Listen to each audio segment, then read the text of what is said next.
Salve Maria, gente, tudo bom com vocês? Então, chegamos no último capítulo do nosso tratado, chegamos no último cômodo, sim. Nós estamos no quintal da casa de Maria. É uma sensação muito gostosa, muito feliz, porque a gente aprendeu muito, a gente cresceu sim muito nos pilares da casa, a intimidade, crescemos sim também na formação e nós estamos felizes, né, por enfim nos consagrarmos, renovar a nossa consagração ou então terminarmos nesse processo que nós nos dispomos a conhecer mais a devoção à Santíssima Virgem e a escravidão por amor. Agradecer a Deus que colocou no nosso coração essa vontade de se entregar a Ele pelas mãos da Virgem Maria. Agradecer à Santíssima Virgem pelo seu amor maternal que nos envolve e que nos faz desejar permanecer em seu colo para assim agradarmos a Deus e nos voltarmos para Ele. E agradecer também, claro, ao nosso amigo São Luís Maria Grignion de Montfort, que foi instrumento de Deus, né, para nos dar o Tratado da Verdadeira Devoção e nos apresentar de uma maneira tão bela e tão pedagógica, né, esta devoção, esta consagração como um caminho para a santidade. E falar de pedagogia, desse mister pedagógico que o Senhor tem, vocês foram percebendo como que aos poucos nós fomos fazendo um caminho com o tratado. Nós começamos com uma introdução recheada, que nos indica por que a Virgem Maria é importante, que enfatiza sua humildade em reconhecer então que o seu Senhor é Deus, que ela é caminho, em mostrar para nós o quanto que nós precisamos dela e o quanto que o consagrado precisa fazer com que ela seja mais conhecida e amada. Foi uma introdução muito rica, não foi? Ah, e lembrar que na introdução nós estávamos na oficina de São José. Aí depois dessa introdução, certo, eu quero entender então qual é a necessidade de eu me consagrar. Eu entrei na varanda, né? Na varanda do capítulo 1. Depois que ele me falou que era necessário, eu quero conhecer essa consagração.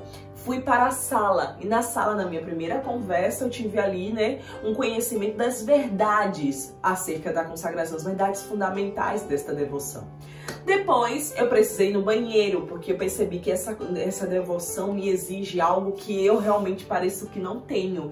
Então eu fui me purificar das minhas falsas devoções, fui conhecer as verdadeiras para escolher a mais perfeita. E também no banheiro foi que eu entendi que no capítulo 4, né, que a natureza dessa consagração é a renovação perfeita das promessas do Santo Batismo. Depois eu precisei ir na cozinha. Na cozinha eu conheci o capítulo 5 com os motivos para que eu me consagre. Gente, acabou me convencendo, sabia? Aí no capítulo 6, no quarto, ali descansando, eu sonhei com uma figura bíblica muito bonita que me fez compreender a minha relação com a Santíssima Virgem nesta devoção, nesta consagração. Além disso, também foi no quarto que eu aprendi os efeitos maravilhosos que eu posso adquirir se eu me consagrar. E enfim, eu cheguei no quintal, sabe? Fui pro quintal da casa de Maria, brincar um pouquinho, relaxar com um ventinho no rosto e ver o jardim da Santíssima Virgem, da nossa mãe. E lá eu conheci quais são as práticas particulares desta consagração, tanto as interiores quanto as exteriores. E vem cá, é sobre isso que nós vamos conhecer agora. Vem! Percebem, né, como São Luís vai nos apresentando paulatinamente, né, de pouquinho em pouquinho, a consagração em um quebra-cabeça perfeito e uma sequência muito lógica que nos ajuda, sim, a tomar esta decisão. Então, é como se eu chegasse no quintal, depois de passar pela casa inteira e crescer tanto na intimidade e na formação que eu digo assim, eu quero me consagrar, mas vem cá, como eu faço para me consagrar? E o que eu preciso viver de práticas enquanto consagrada? Mas você já sabe, né? Porque você já é de casa. Nós não vamos logo pro conteúdo. Nós precisamos experimentar, sentir o gostinho da intimidade desse cômodo. Vamos conhecer o que nós temos aqui no quintal da casa de Maria. No quintal, nós adentramos no paraíso do novo Adão. Sim, queremos nos consagrar, queremos viver nesta casa sob os cuidados desta boa e amada mãe. Queremos acolher a Virgem Maria como nossa mãe, tal como São João, e deixar-nos ser cuidado por ela na casa de Maria. Você lembra lá em Gênesis que quando o Senhor criou Adão e Eva, o Senhor colocou eles num paraíso. Só que depois, com o pecado, eles foram expulsos desse paraíso. Então a Santíssima Virgem acaba sendo para a igreja o novo jardim, o jardim secreto do novo Adão. Sim, o novo Adão, Jesus Cristo, aquilo que você já conhece. Então, estar na casa de Maria e chegar no quintal é conhecer o jardim secreto desta boa e amada mãe. É ver onde é que tem as flores das suas virtudes, é sentir o seu aroma de flores, é entender a beleza de cores que existe nela. Sim, aqui nós vamos descansar em um jardim tão belo que irá nos comunicar com Deus, porque nesse jardim, neste paraíso, habita o novo Adão. Então imagine para um consagrado estar no jardim. Eu não conheço esse paraíso, eu não conheço esse jardim. Eu vou ficar morando aqui? Como se dará agora? Não conhecemos o jardim a fundo. Precisamos explorar, precisamos viver as práticas desta devoção que aos poucos irá nos revelar onde estão as flores mais belas, como cuidamos das flores, onde encontramos os frutos para entregar à Virgem Maria, onde guardamos nossos tesouros, onde tem a melhor sombra para poder descansar, onde ficam os buracos que eu devo evitar. E se eu cair por conta de uma das pedras, o que a Virgem Maria fará? Com certeza, irá me levantar. Este é o jardim, é o nosso lugar. Então, vamos explorar. Bem-vindos ao jardim da casa de Maria. E olha que belo! O Senhor, de repente, através da consagração, abre as portas novamente deste paraíso secreto, desse jardim, e nós vamos poder explorar. Nós vamos conhecer os lugares mais belos, onde habitam as virtudes da Virgem Maria, das raízes que ela lança em nós. Vamos conhecer o cheirinho dela, que é tão gostoso no seu colo. Nós vamos também ver onde nós podemos descansar numa sombra fresca, mas também, por não conhecer esse jardim e por saber que ali também habita aquilo que eu necessito para me purificar e para eu ser santa, eu vou encontrar as pedras dos meus pecados. Então eu vou ter que, às vezes, se eu cair, a Virgem Maria vem me levantar. Mas esse caminho também, então, eu vou encontrar essas pedras, eu vou encontrar pontes que vão me exigir esforços. Enfim, esse jardim, né, também não é só para você ficar lá, eu tô no céu. Não, é para você ser purificado e para você poder ganhar o céu. Até porque isso lembra muito aquilo que eu falei pra vocês, né? Não é eu me consagrei, pode pili-pim-pim, estou santo. Não é isso que acontece. Então, nesse lugar, né, habitará também tudo aquilo que nós precisamos para ser santos no que diz respeito às nossas renúncias, às cruzes que temos que carregar. Mas a gente já sabe que a gente tem a Santíssima Virgem e temos nosso Senhor. Lembre, é o paraíso secreto do novo Adão. É o paraíso secreto que te dará subsídios suficientes e necessários para você alcançar o céu. Você já viu até aqui. Isso é muito bom. Você já pertence a Deus pelas mãos da Virgem Maria.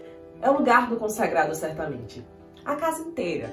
Mas vocês estão entendendo que no jardim tem esse queiro especial. Eu já estou consagrado. Ou então é aqui que eu vou me tornar um verdadeiro consagrado. Voltando para casa. Voltando primeiro, antes de chegar no céu, no paraíso secreto do novo Adão. No jardim da Virgem Maria. Levanta-te, minha amada. Levanta-te, formosa minha, vem a mim, vem a mim. O inverno já passou, olha a chuva já se foi. Ai, eu amo o Cântico dos Cânticos. Tinha que ser Cântico dos Cânticos aqui, né? No jardim, no quintal da casa de Maria.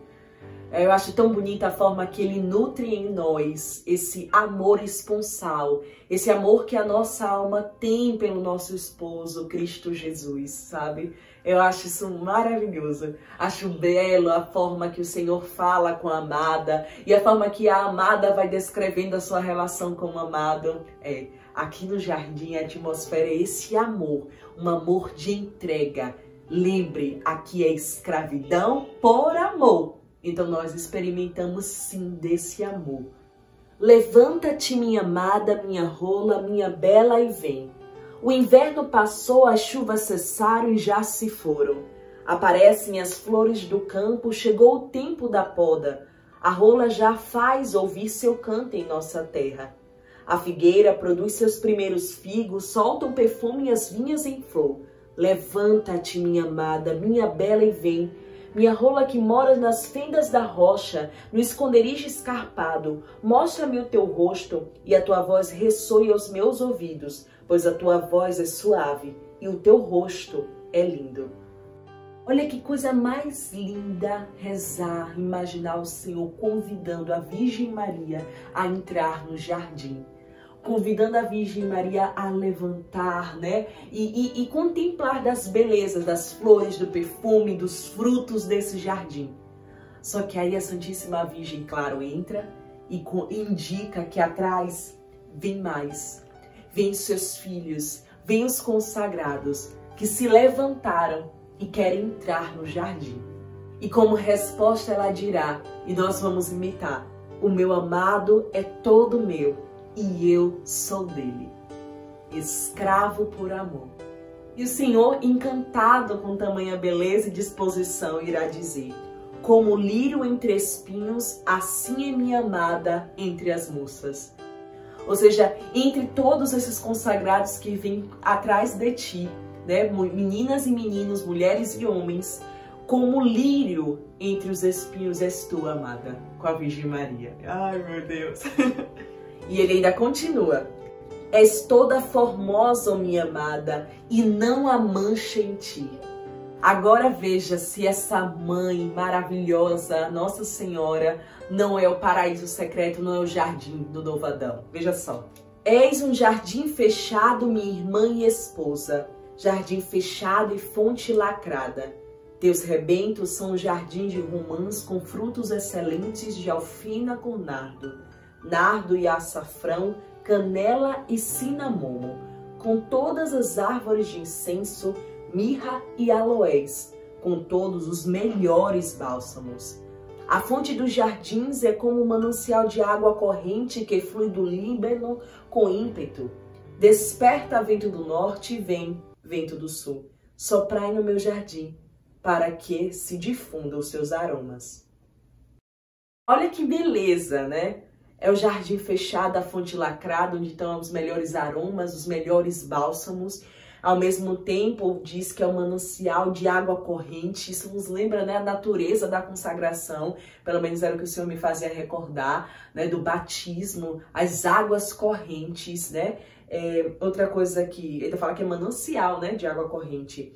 Outra coisa, soprai no meu jardim para que se difundam os seus aromas, para que se difundam entre os consagrados, né, que estão ali habitando no jardim, o lugar do consagrado. E olha como a Virgem Maria responde: venha o meu amado ao seu jardim e saboreie os seus melhores frutos.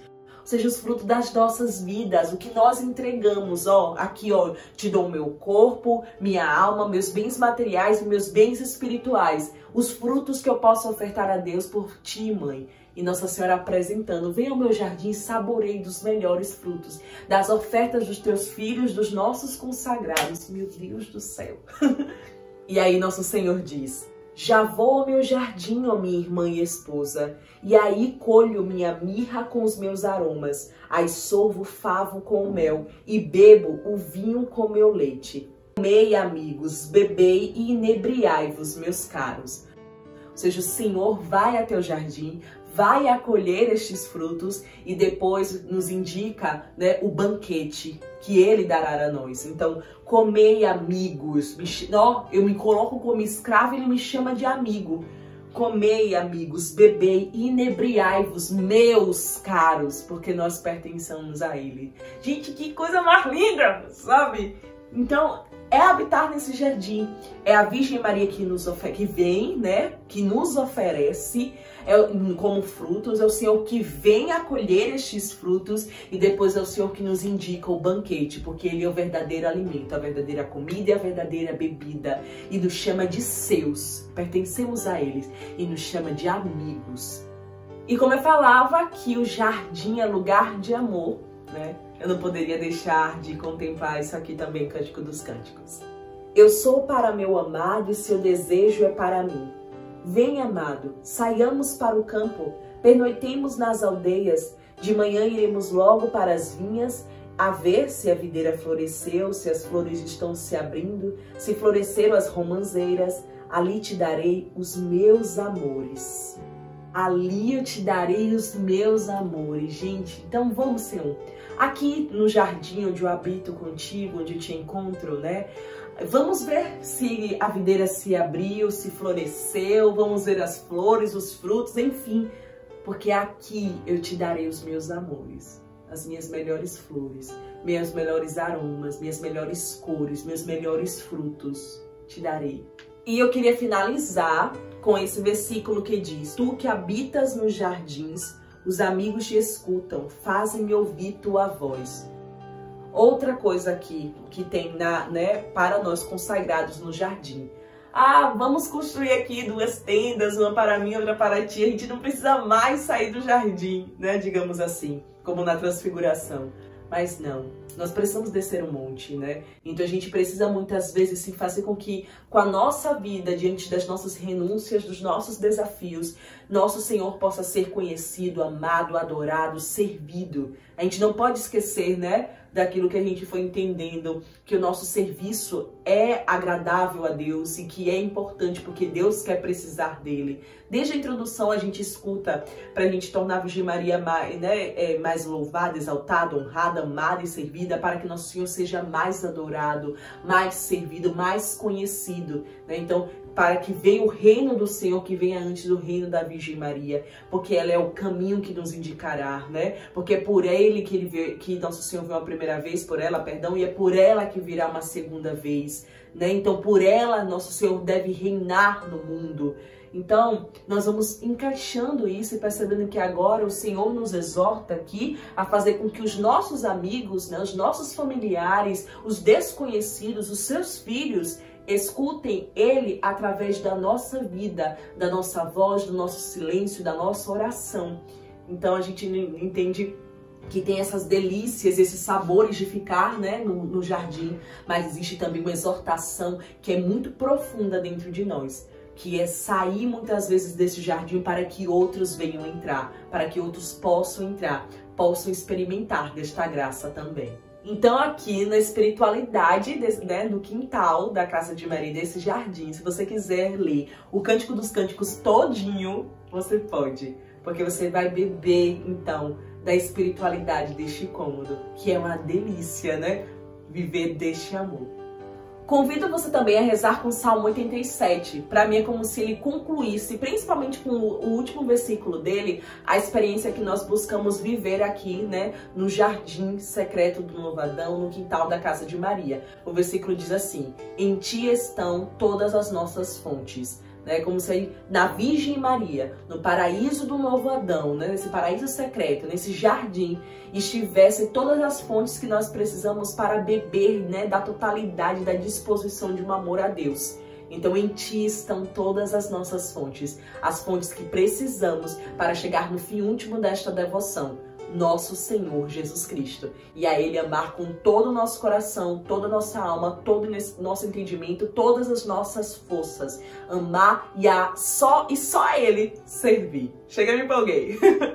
E vamos lá, nós já bebemos da espiritualidade do jardim, mas precisamos conhecer também o seu conteúdo. Vamos para o capítulo 8, as práticas particulares desta devoção. Em relação às práticas particulares, nesse capítulo, São Luís divide entre práticas exteriores e práticas interiores.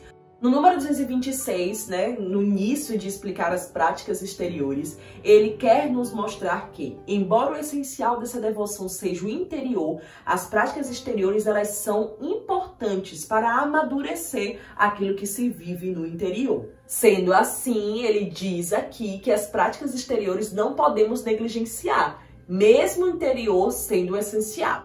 Ele justifica que as práticas exteriores ajudam a vivermos as práticas interiores, já que o homem ele é muito guiado pelos seus sentidos, né? Pelo que vê, pelo que sente e também até pelo que fazem, né? Então, as práticas exteriores vai nos ajudando a maturar os valores interiores. Outra vantagem que ele traz é que as práticas exteriores fazem com que outras pessoas visualizem aquela prática. E a gente sabe o quanto, por exemplo, né, ali de São Francisco de Assis, você pode ser o único evangelho que a outra pessoa pode ter acesso, pode ler. Então, a partir dos seus gestos, da sua vida, você pode evangelizar. E você pode aproximar aquela pessoa de Deus, aproximar da Virgem Maria. Então, as práticas exteriores têm esse valor também. Ah, Nath, mas lá no capítulo 3 falou que é uma falsa devoção ser exterior. Mas lembre que São Luís falou o que ali? De pessoas que vivem a devoção só da exterioridade, só do que é sensível, do que sente. E aí, se não, por exemplo, não tem um arrepio, ou não tem nada, né, emocional, de sentimentalismo, muitas vezes, na devoção, né, nas suas práticas de devoções, ele logo abandona. E esquece que o interior, que precisa ser cuidado, digamos assim, né, que é o essencial. Mas a gente não tira, até lá no capítulo 3, ele não tira a necessidade de se viver bem as práticas exteriores. Inclusive, ele fala até de a gente viver as práticas exteriores com modéstia, né? Então, no modéstia, a gente entende, né, de vestir, de falar, de se portar. Então, as práticas exteriores são importantes, sim, para um devoto. Lembre que ele ressalta que práticas exteriores, a vivência da modéstia, acompanha uma verdadeira devoção. Nós precisamos. E já que você tocou no capítulo 3, lembre também que São Luís apresentou lá, entre as verdadeiras devoções, que a verdadeira devoção é interior, ou seja, parte do espírito, e ao mesmo tempo se busca cuidar do seu interior. Também no capítulo 3, número 119, quando São Luís está começando a falar da prática perfeita, que ele diz que muitas pessoas iriam viver apenas do que era exterior desta devoção. E essa seria a grande maioria. E isso era algo ruim, porque muitos não experimentariam, do interior desta devoção, né? Do interior tanto de uma intimidade, como também, né, de viver aquilo que Nosso Senhor espera de nós. Então, eu tô dizendo tudo isso para você entender por que nossas práticas particulares são divididas em exteriores e interiores e o quanto que ambas são muito importantes. O exterior e o interior, eles se complementam, precisam dar juntos, nós precisamos nos comprometer com as duas práticas. Respondo-lhes com o meu mestre: que os homens vejam as vossas obras e glorifiquem o vosso Pai que está nos céus. Não que se devem fazer as ações e devoções exteriores, como diz São Gregório, para agradar aos homens e tirar daí algum motivo de louvor, pois isso seria vaidade. Mas por vezes fazem-se diante do homem com o fim de agradar a Deus e de por este meio o fazer glorificar sem a preocupação do desprezo ou louvor dos homens. Aqui a gente tem que entender a dose e a finalidade da prática exterior, né, digamos assim. Porque eu posso fazer aquilo para ser vista, ou como a gente falava também do devoto hipócrita, do presunçoso, né, para ser vista, seria o hipócrita. Ou o presunçoso para poder ganhar o céu, né, ter uns descontinhos ali, mas ao mesmo tempo não mudar de vida, fazer e acontecer, mas achar que vai ser salvo porque fez algumas práticas exteriores. Então a gente precisa entender, né, purificar essa prática exterior, no sentido de não ser por vaidade, não ser por hipocrisia, não ser por presunção, mas é importante. É lembrar que as práticas exteriores, né, têm como fim não os homens, e não a mim mesmo, né, de uma maneira direta, como se fosse a primazia, mas tem uma importância, né, e o objetivo de glorificar, de louvar, de honrar a Deus, de entregar a Ele este mérito, digamos assim. Então, aqui, quanto às práticas exteriores, São Luís nos apresenta 7 práticas. Tem gente que diz assim, informações, né? Ah, não é obrigatório. Gente, São Luís, ele não tá, né, preocupado em lhe obrigar a fazer uma prática, isso de fato. Mas ele está preocupado em lhe apresentar as práticas particulares de quem se consagrar. Então isso é questão, gente, de lógica. Se existe um tratado que depois que ele me apresentar a consagração inteira, tem um capítulo destinado às práticas particulares de um consagrado, isso quer dizer, no mínimo, que eu preciso fazer. Só que a gente fica já preocupado se é obrigatório ou não. Gente, é preciso fazer, porque são práticas de um consagrado. Um legionário tem suas práticas lá no seu manual. Um apóstolo, né, do Sagrado Coração de Jesus tem sim lá no seu manual também as suas práticas. O consagrado com o tratado tem também as suas práticas. A gente tá assim, cheio de mimimi, eu só faço se for obrigatório. Gente, como disse São Luís, né, uma vez me inspirou em um vídeo sobre a coroinha, a escravidão aqui, a sua escravidão, a sua consagração não é por obrigação, é por amor. Então, se as práticas estão ali descritas como minhas práticas, eu preciso fazê-las. Isso é óbvio, né? Mas veja, a gente tá tão acostumado em fazer acordos, em querer não se esforçar tanto, me perdoe, né? Mas em querer estar sempre por cima, que a gente tá querendo fazer acordo até com Deus, negociar a consagração até com Deus. Eu faço essas práticas aqui, essas aqui não, porque não são obrigatórias. Eu vou fazer só essas aqui. Gente, a sua escravidão foi por amor e foi total. Ela, inclusive, ela é verdadeira e sólida, né? Ela é verdadeira, a gente viu porque a entrega é total, então você abraça tudo que Deus também deseja de você, dessa consagração, e é sólida, né? Porque exige de você um compromisso de realizar as práticas exteriores e também de gerar frutos para Deus através das suas práticas, através do seu compromisso, através da sua consagração. Não é à toa que é o tratado da verdadeira e sólida devoção à Santíssima Virgem Maria. Só que a gente, quando chega aqui, onde vai ser a nossa resposta, a gente quer até se entregar a Deus. Essa parte a gente concorda, né? Porque a gente vê que tem muitos efeitos maravilhosos. Mas na hora de vir os meus deveres, eu já fico com, não sei, já começa a andar pra trás. Aí tem informações que dizem assim, eu respeito, tá, mas não é a forma que eu entendo. São Luís, ele colocou aqui no capítulo 8 apenas sugestões de como você viver a consagração. Gente, eu não entendo como sugestões. Também não entendo por obrigação totalmente, mas eu entendo como o que é essencial. São as práticas de um consagrado. E se eu sou consagrado e aqui o capítulo 8 me diz as práticas, então isso aqui eu preciso fazer, sabe? Pra mim, a gente não dá pra conversar muito sobre isso. É muito simples, chega a ser muito simples. É importante ressaltar tudo isso antes de apresentar para vocês as práticas, porque senão mais tarde sempre surge, mas é obrigatório isso, mas é obrigatório isso. Gente, a única coisa que eu vi São Luís dizer, como se não fosse, que fosse opcional, que ele colocou como opcional, e isso me perdoe se eu tiver lido errado, mas pra mim, eu confio muito no português de São Luís, né?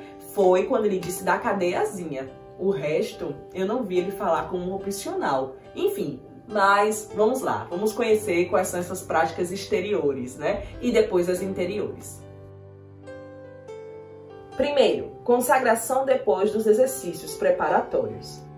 Aqui São Luís quer nos apresentar que existem exercícios espirituais antes de você se consagrar. Ou seja, eu quis me consagrar, eu li o tratado, eu estudei e agora eu vou fazer os exercícios para poder me consagrar, tá? E assim ele começa a descrever então como são esses exercícios espirituais. Ele primeiro nos apresenta de uma maneira geral, as etapas. Primeiro, pré-esvaziamento do mundo, você faz 12 dias preliminares dos exercícios. Depois você vai passar para o que chama de 3 semanas, que é aqui como se fosse o coração dos exercícios. Você faz os 12 dias preliminares para você chegar nas 3 semanas. E o que vive nas 3 semanas? Na primeira é o conhecimento de si, na segunda é o conhecimento da Santíssima Virgem e na terceira semana o conhecimento de Jesus Cristo. Olha que beleza é essa dinâmica e essa sequência, né? Primeiro você busca se esvaziar do mundo, porque nós somos templo do Espírito, mas nós sabemos que nós somos influenciados, né, pela natureza corrompida, que é o pecado em nós, pelas influências do demônio e também pelas influências do mundo. Tanto que São Luís muitas vezes ali, né, eu trago muito o número 114, mas muitas vezes ele vai falar que nós precisamos combater contra o mal, né, contra a natureza corrompida, contra o demônio e o mundo. Então nós precisamos nos esvaziar do que há de mal em nós. Isso lembra o quê, gente? A terceira verdade fundamental sobre a consagração. Lembra que nós precisamos nos esvaziar do que há de mal em nós. Então nós precisamos nos esvaziar do que há de mal do mundo, da natureza corrompida, do demônio em nós, para começarmos a fazer os exercícios. Então, os 12 dias são muito importantes para essa preparação, né? Eu tô aqui dizendo os 12 dias preliminares, os 12 dias preparatórios, digamos assim, né? E aí a gente vai para a primeira semana, que é o conhecimento de si. Ou seja, depois que eu me esvazio toda do que vem de fora, eu vou poder conhecer qual é a minha essência. O que é verdadeiramente Natália dentro de mim, quando eu tirei toda aquela bagunça que estava. Então eu me conheço. Lembra que a gente viu que também é importante esse conhecimento também lá no capítulo sobre as verdades. Eu falava para vocês o quanto que é importante o conhecimento de si, das nossas fraquezas, das nossas fragilidades, para a gente poder purificar e nos tornar santos, conhecer as nossas virtudes, né? Conhecer os nossos dons. Nós precisamos ter esse conhecimento de si.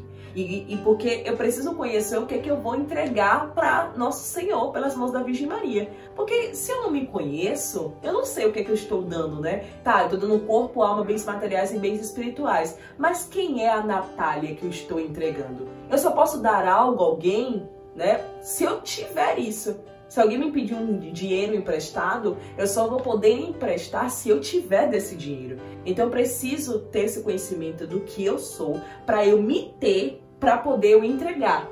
E daí a gente vai conhecer a Virgem Maria. Então eu entrego à Virgem Maria quem eu sou. Então o conhecimento da Virgem Maria. E é esse conhecimento de uma mãe que vai cuidar de mim, cuidar desse tesouro que eu estou dando a ela aqui, é o que eu tenho, o que eu sou.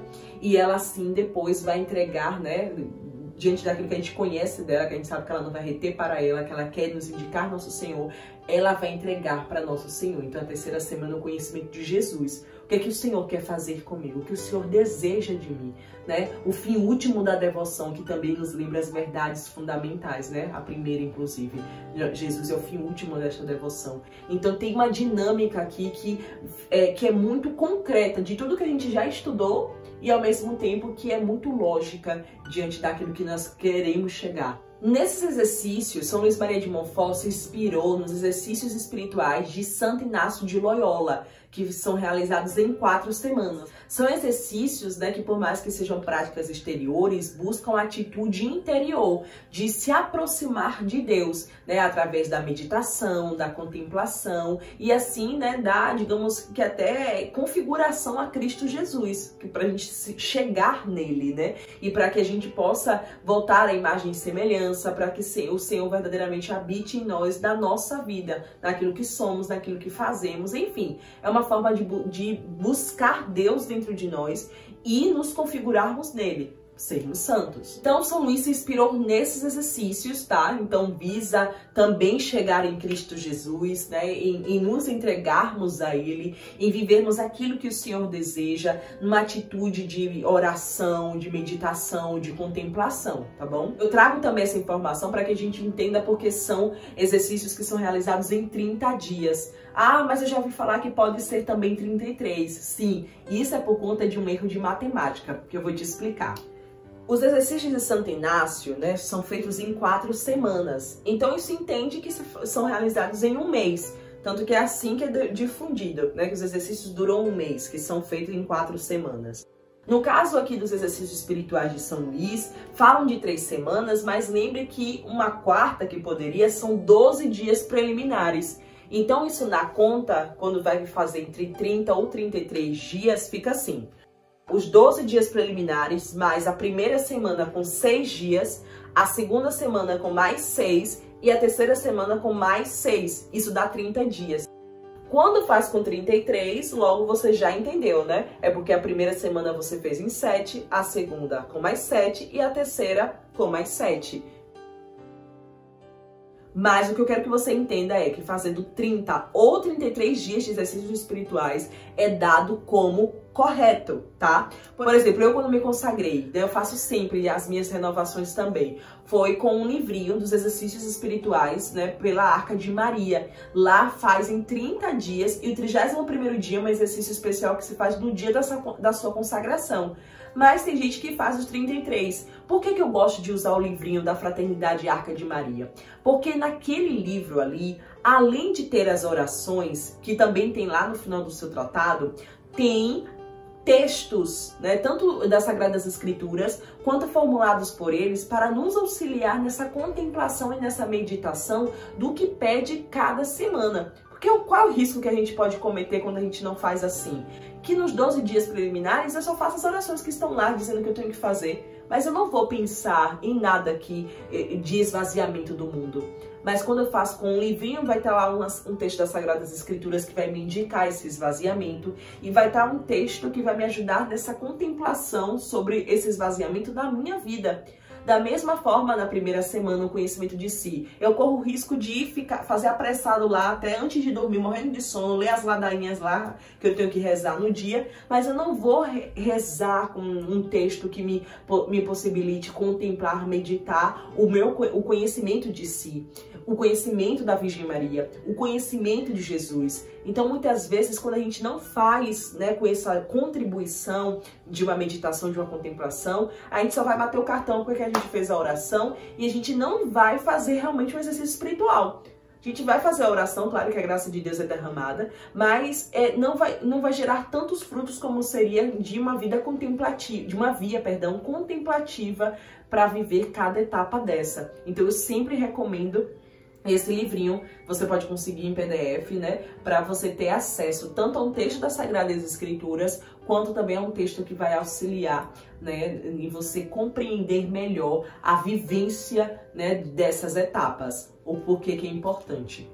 Só a nível de mais informação aqui, por exemplo, eu já fiz os exercícios também com 33 dias, mas eu fiz com um manual que é utilizado pelos legionários, porque nós temos que nos consagrar também, né? E por incrível que pareça, os exercícios que nós fazemos são os exercícios inspirados em São Luís Maria Grignion de Montfort, mas a gente faz em 33 dias. Então tem um manualzinho e também para cada dia nós temos um texto das Sagradas Escrituras e um texto para nos auxiliar na meditação e na contemplação. Então, eu também já fiz segundo, né, esse método aplicado, por exemplo, em 33 dias, tá bom?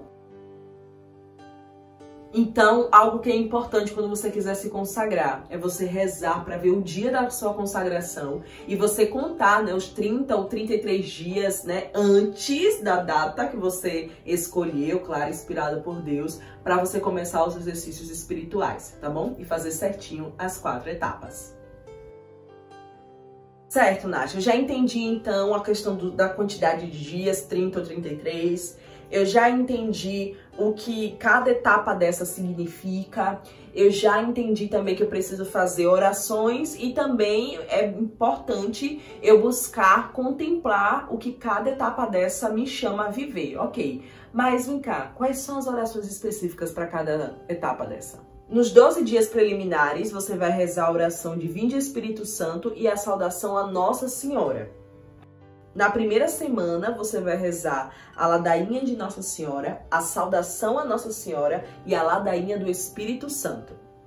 Na segunda semana, você vai rezar a ladainha de Nossa Senhora, a do Espírito Santo, um rosário ou um terço mariano e a saudação a Nossa Senhora. Na terceira semana, você vai rezar a ladainha do Espírito Santo, a oração de Santo Agostinho e a ladainha do Santíssimo Nome de Jesus.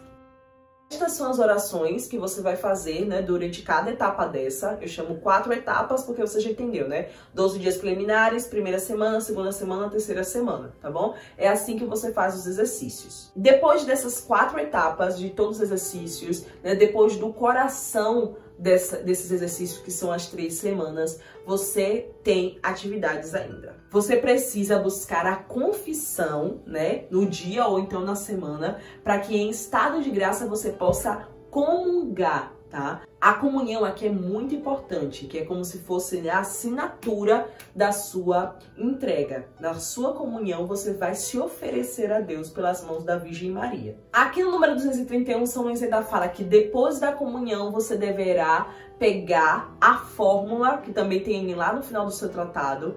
Essa fórmula, ou você vai escrever a seu próprio punho, todinha, ou você vai ter ela digitada e você vai poder, pelo menos, assinar no final desta fórmula. Tem gente até que coloca do ladinho também, né, o lugar de uma testemunha assinar. Pode ser um padre ou outra pessoa, né, alguém que lhe formou, enfim. Lembre, testemunha não é padrinho.